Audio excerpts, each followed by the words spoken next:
Good morning guys. Ayan guys, pina-spray ko na po itong product ni Sir Organico, yung kanyang 3-in-1 at yung Excalibur niya guys. Dito ko siya pina-spray sa mahaba ko na taniman guys. Oh. Ito yung aking 2.2 hectares. Dito ko na siya ginagamit guys. At ganito na po kalaki itong aking mga sibuyas guys, no. So ito na yung itsura niya guys. First time ko po nagagamitin itong 3-in-1 ni Sir at yung kanyang Excalibur. Ang makikita natin, talagang maganda naman talaga itong sibuyas ko. Papagandahin pa natin lalo at makakatipid sana ako dito. So ito yung itsura niya guys, no. Hanggang doon sa dulo na yon, yung may mga nag-spray na yon. Hanggang dito sa kabila guys, oh. Ayan yan. At medyo inaabot na sila ng mag alas 8 na guys, no. Umaga po ito pinaumpisa, no. Bago pumutok ang araw, nag-i-spray na po sila dito. At medyo malawak ito, kaya medyo ito patapos na rin sila.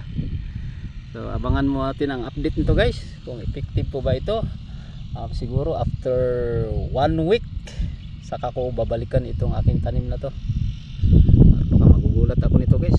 1 week, malaki na po ang pinagbago nitong aking tanim. Oh, malapit ko na itong pabawasan guys, no. Baka isang patubig na babawasan ko na ito, oh. Malalaki na po talaga. Mabilis lumaki yung sibuyas dito. Ito yung aking pang storage, no. At kung sakaling maganda ang presyo guys, ay bibenta ko na siguro ito. Tira lang siguro ng konti pang storage.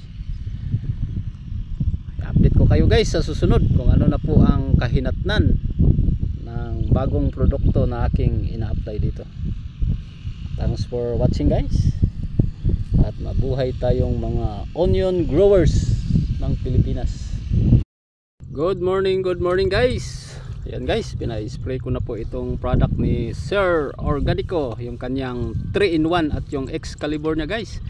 Dito ko siya pina-spray sa mahaba ko na taniman guys, oh.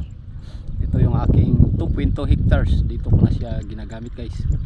At ganito na po kalaki itong aking mga sibuyas guys, no. So ito na yung itsura niya guys. First time ko po nagagamitin itong 3-in-1 ni Sir at yung kanyang Excalibur. Ang makikita natin, talagang maganda naman talaga itong sibuyas ko. Papagandahin pa natin lalo at makakatipid sana ako dito.